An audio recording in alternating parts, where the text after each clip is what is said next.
fanga bɛɛ sɔrɔsi minnu bolo bi n'i y'u bɔ ɲɔgɔn na dɔrɔn o ye fili belebeleba de ye c'est-à-dire que u bɛ ɲɔgɔn kalama olu de bɛ fɛnw kɛ ɲɔgɔn fɛ a dabiri dabiri olu de bɛ ka dabiri kɛ k'a dabiri maliyɛnw da la fa kelen ba kelen aw ka dabiri maliyɛnw de da la mais c'est ça kuma tiɲɛ o de ye o c'est ça la réalité u bɛ min fɔ kɛnɛma bɛɛ ɲɛna so kɔnɔ Asimina jɛɲɔgɔn b'o de kɛ Tapo y'a fɔ bɛɛ ye ko loi tɛ passé loi ma passé Tapo tɛ CNT kɔnɔ a loi dun ma passé et a fɛngɛra ka Asimi y'a promulgué donc n bɛ fɛ ka min f'i ye dɔrɔn c'est que ni kuma la ni a ko an bɛ sɔrɔsiw ni Mali politique mɔgɔw k'an b'u bɔ ɲɔgɔn na dɔrɔn parce que ne tɛ fɛ k'o yɔrɔ de kɛ et puis ne tɛ bin o yɔrɔ de kɔnɔ quoi pour moi c'est-à-dire que yɛlɛma min bɛ ka fɔ fanga bɛɛ sɔrɔsi minnu bolo bi sɔrɔsi bɛɛ tɛ minnu bɛ ka sa bi front na minnu bɛ wulikajɔ la u bɛ san kɔrɔ u bɛ tile kɔrɔ u ka denbayaw b'u kɔ yan kan t'olu ma n b'olu fo k'u waleɲuman dɔn mais minnu bɛ yan bureau climatisé kɔnɔ yan ni bi transition fanga bɛ u bolo u ni politique mɔgɔw fa kelen ba kelen yɛlɛma man d'u ye parce que an bɛ ka fɛn min dénoncer n'o ka jugu ni fɛn bɛɛ lajɛlen n'o ye an ka wariw taara min politique sɔrɔsiw sen b'a la politique mɔgɔw sen b'a la et politique mɔgɔ minnu bɔra bi jɔn de bɔra n'u ye ni bi n'a fɔra ko a mana dara lancer u nɔfɛ u tun tɛ selima yala la yan donc n bɛ fɛ ka min fɔ dɔrɔn OMT an kalan fɔ k'an bɛ kala sɛbɛn sɔrɔsiw la k'a kɛ i n'a fɔ u ŋaniya don a ka ɲa u ŋaniya ti a ka ɲa u tɛ yan falen kama wa ma deli ka kɛ yan falen kama hali sini marché bɛ ka di jɔn ma gere miliyari baden a bɛ ka di jɔn ma a bɛ ka di u sunuru de ma a bɛ ka di jɔn ma a bɛ ka di u somɔgɔw de ma wa kuma t'a la maintenant ni an ko an bɛ kuma k'olu fila bɔ ɲɔgɔn na ne b'a fɔ o ye fili ye min ye c'est que bi ne ye min ye politique mɔgɔw ka fɛn na parce que ça m'a même donné le dégoût de la politique ɲugula politique la politique ka ɲi n'a kɛbaga ɲuman y'a kɛ politique bɛ jamana bɔ nɔgɔ la ni hɔrɔn y'a kɛ maa ladiri y'a kɛ mais ni o ma kɛ politique bɛ kɛ sababu ye ka jamana firi dingɛ kɔnɔ wa o politique de Mali firi ni dingɛ kɔnɔ c'est-à-dire que ɲugun a ɲugun donna parce que je peux pas comprendre aujourd'hui des partis politiques qui se sont battus k'a fɔ ko 91 k'u bɔra ka kɛlɛ kɛ tiɲɛ yɛrɛ kan ka fanga di civils de ma la suprématie de l'autorité civile sur l'autorité militaire ko ninnu bɔra k'o kɛlɛ de kɛ 91 ko bi k'olu bɛ na c'est-à-dire que premier ministre nommé par intérim de surcroît un militaire k'u b'o saluer ka o fɔ ko o diyar'u ye f'u bɛ tɛgɛrɛ fɔ ka dɔn kɛ vraiment ça m'a donné le dégoût parce que n'i ye ko in bɛɛ lajɛlen jateminɛ ko in dɔrɔn de ko ye c'est-à-dire que sɔrɔsiw b'u ka logique kɔnɔ u mana falen kama n y'o fɔ o siga yɛrɛ tɛ ne la ninnu tɛ se ka falen kɛ parce que an bɛ ka système min dénoncer ils sont les purs produits de ce système u ye emiya ni prytanɛw sɔrɔ parce que don dɔ la u somɔgɔw dɔw tun bɛ yen don dɔ la mɔgɔ dɔw tun b'u kɔ u ye prytanɛ ni fɛn sɔrɔ ten o cogo de la emiya sɔrɔ o cogoya kelen la an bɛ ka système min dénoncer bɛɛ ka mesurer i fanga la bɛɛ ka dan i fanga la ni min bɛ se a ka don ma mérite fɛnw ka kɛ nomination ni fɛnw bɛɛ lajɛlen ka kɛ mérite kɔnɔ olu ma emiya ni prytanɛw sɔrɔ mérite kɔnɔ donc maintenant an bɛ ka système dénoncer olu y'o fruit de ye donc u ti a yɛlɛma kama maintenant n bɛ fɛ ka min fɔ dɔrɔn c'est que n'i ye ko in bɛɛ lajɛlen ta politique mɔgɔw k'a fɔ k'u bɛ taa o fɛngɛ sɔrɔsiw b'u ka logique kɔnɔ u b'a fɔ a ka di mɔgɔ min ye a man di mɔgɔ min ye ko fanga y'olu ta de ye o de la ne fana b'a fɔ bi de fanga ye aw ta ye don min na an b'a fɔ ko IBK ka fanga bila don min na an b'a fɔ ko IBK man ɲi a cɛ kun tɛ yen Asimi ni a jɛɲɔgɔn na ko a bɛ se ka hali IBK tɔgɔ fɔ tɔgɔ jɛlen ka sɔrɔ a ma excellence d'a kan et bi n'olu de taara k'olu ye cɛw ye ka tɛmɛ anw kan a bɛ faamu parce que bi marifa b'u bolo marifa jumɛn b'u bolo an ka marifa sannen de b'u bolo mais u b'o logique de kɔnɔ transition section bɛ yen a portion bɛ yen ko t'u ka contrôle la u bɛ fɛn bɛɛ wulikajɔ bɛɛ lajɛlen kɛ pour que u ka bila u ka contrôle la u ka mara ka k'o kan sinon e bɛ se k'a faamu cogo di président militaire premier ministre au kɛra militaire ye san CNT président une institution c'est-à-dire que politique mɔgɔw cɛnnen ka k'a kɔnɔ o fana ye sɔrɔsi ye maintenant gouverneur ye sɔrɔsi ye programme de lutte contre a don ta bɔ tan sɔrɔsiw de b'a bɛɛ la finitigiw de b'a bɛɛ la maintenant finalement est-ce que an tɛ fɛn in bɛɛ d'u ma wa an ka fɛn wɛrɛ kɛ wa parce que donc fana ye colonisation fɔ a ka jugu n'o ye a bɛ ka min fɔ a ka jugu n'o bɛɛ lajɛlen parce que nomination kɛra dugu ma o ka jugu ni nin bɛɛ ye maintenant o bɛɛ la maliyɛnw sigilen don ko Assimi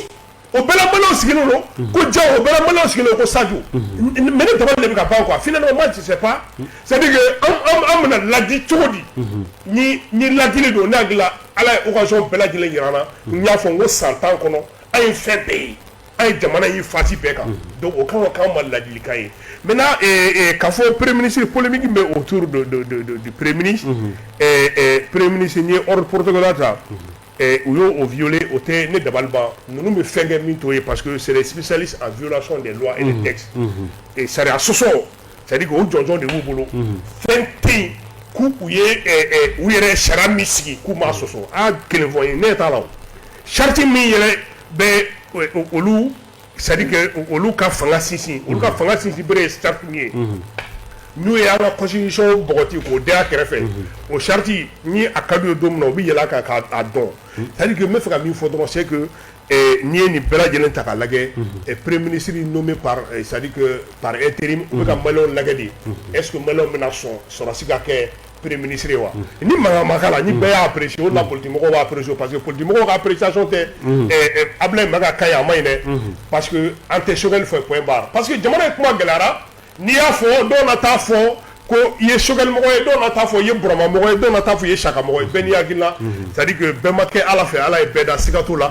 an tɛ a miiri wa an t'a fɛ bɛɛ ka kan fɛ maintenant kuma tiɲɛ ye nin an b'o fɔ politique mɔgɔ Mali politique mɔgɔ bi quand moi je vois des partis politiques bi san kan ka sɔrɔ a ɲɛmɔgɔ an bɛ ka bologo ɲini engrais feere la tɛ o isaw kɛra yan marché kuntanw ni fɛnw dira k'an ka jamana cɛ k'a firi bi olu mɔgɔw de sigilen bɛ tabali kan ko n'olu da t'a la k'a ti ɲa et sɔrɔsiw bɛ k'olu to yen parce que tout simplement n bɛ k'o de fɔ u bɛɛ da bɛ file kelen na coup d'état ma kɛ c'est un arrangement entre Assimi ni a jɛɲɔgɔn ani IBK n'a jɛɲɔgɔn an b'o arrangement de kɔnɔ halisa voilà pourquoi ils sont allés ramasser des gens par-ci par-là ka taa kɛ CNT kɔnɔ et an bɛ o PKO e yɛrɛ bolo civil de tun kan ka kɛ premier ministre par intérim. Non, ne bolo civil kan ka kɛ civil man ka kɛ ça c'est autre chose. Le problème c'est que an bɛ transition la camancɛ fanga bɛ kun cɛ ni élection de ye kalama fili ka na ni mɔgɔ si ye mɔgɔ si ma fisa ni mɔgɔ si ye mɔgɔ si man kan a la ni mɔgɔ si ye ni n b'a faamu ten a tɔgɔ Assimi ninnu nana u ye coup d'état kɛ u ko k'u ye coup d'état kɛ olu de taara bandaw cɛ a ka foro la ka na a bɛ kɔngɔ feere la ka na kɛ président ye an t'a dɔn ka na Mokhtar Wane u nana vacances la u y'o kɛ premier ministre ye donc c'est-à-dire k'u ka schéma ye min ye ni u sera kɔ min ma n'o tigɛcogo kamana gan u bɛ fali dɔ ɲini ka so dɔ ɲini ka yɛlɛ o kɔ la k'o kɔ tigɛ n'u y'o kɔ tigɛ u b'o lafili donc Assimi a tɔgɔ bandaw ni Mokhtar Wane ka phase banna u y'olu talon ka fili u ye diɲɛ nkalon bɛɛ da u la c'est-à-dire Komana Baba Cissé yɛrɛ diɲɛ nkalon bɛɛ da la aujourd'hui c'est-à-dire que a kan ka taa i bolo fila da kɔ ka yafa ɲini parce que a ye nkalon tigɛ a yɛrɛ b'a dɔn a ye nkalon tigɛ a ye fɛn sugu bɛɛ f'u ma et pourtant fo bi rien n'a changé absolument rien n'a changé en tout cas en matière de gouvernance hali n'a sɔrɔ fɔli man di mɔgɔ dɔ ye maintenant n bɛ fɛ ka min fɔ dɔrɔn c'est que n'i ye o lajɛ ka u yɛrɛ taabolo bɛɛ lajɛlen lajɛ i b'a ye k'a fɔ u bɛ sinimani bɔ de la ni an ka jamana ye u ni politique mɔgɔw bɛ k'an ka jamana kɛ ballon de k'a ci u ni ɲɔgɔn cɛ kuma dɔ la a bɛ k'i kɔnɔ ko ye ka di olu de ye nka dɔw de bɛ k'u bali ka kɛ kuma dɔ la a bɛ k'i kɔnɔ ko yan fɛ mais en fait la réalité c'est que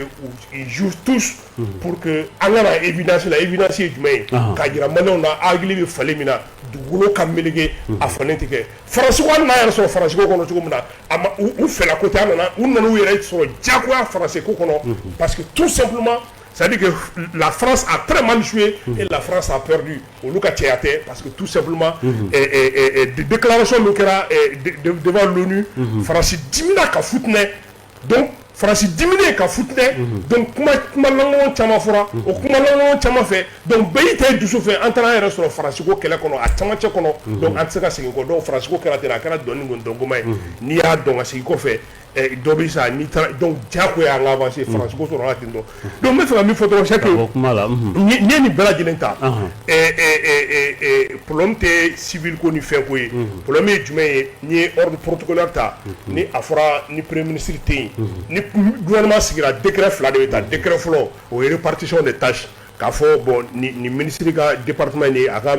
direction ye nin ye a fɔ répartition des tâches décret filanan bɛ ta o ye ni ministre dɔ tɛ jɔn bɛ jɔn nɔrɔ bila donc o degré fila de bɛ ta k'o bila donc n'o degré fila ta k'o bila c'est automatique ni ne tɛ yen dɔrɔn ici de kan ka ne nɔrɔ bila maintenant a bɛ to ten mais je n'ai jamais vu n'a ye ka décret ta pour nommer un premier ministre intérimaire parce que le problème c'est à donner le koyi c'est-à-dire que o bɛ ka maliyɛnw jose k'a lajɛ de n bɛ ka min fɔ maliyɛnw bɛ tila k'a ye kɔfɛ mais n ka ala deli tɛ o k'a sɔrɔ c'est trop tard k'a tɛ se ka labɛn tuguni k'a fɔ ko jamana bɛ sɔrɔdasilakan minnu bolo bi u ŋaniya tɛ falen ye bi u ŋaniya tɛ falen ye sini c'est-à-dire que ka maliyɛnw jose dɔrɔn k'a lajɛ est-ce que a bɛna bɛn maliyɛnw ma n'a bɛnna maliyɛnw ma o b'a confirmer donc u n'u politigimɔgɔ kɔrɔw minnu tɛ fɛ falen ka kɛ ko in bɛɛ lajɛlen bɛna to olu de bolo ko in bɛɛ filɛ nin ye fɛn in bɛɛ schéma bɛ ka taa ten de donc o la hali ni M5 mɔgɔw n bɛ jigin olu fana na dɔɔni parce que tout simplement depuis a ko kɛra au lieu de u ka to force de veille u yɛrɛ wulila ka ɲɔgɔn fara fara u yɛrɛ wulila mais c'est ça mais ni ye M5 lajɛ k'a ye mɔgɔ kodɔnna mɔgɔkɔrɔbaw ka ni mɔgɔ valeur dama dama sur le plan intellectuel aw ka fara ɲɔgɔn kan idéal kelen kama min tun ka gɛlɛn n'a bɛɛ lajɛlen o ye ka président bɔ ka bin ka président bɔ ka bin fo ka kolongolo o fanga o ka taa ka kolongolo ka taa ci kogo la ka tila ka na da aw senkɔrɔ aw ka tila ka dɛsɛ k'o fanga gérer ka to c'est-à-dire que bɛnsɛnboniya la ka to ɲɔgɔn kɔrɔfɔ la mais finalement ne bɛ jigin olu de la parce que ni olu kun tora cɛ kelen muso kelen i n'a fɔ u farala ɲɔgɔn kan i bɛ ka kɛlɛ cogo min na ni sɔrɔdasiw ye min kɛ u bɛ ka jouer min kɛ maliyɛnw na bi la u t'a jouer kɛ.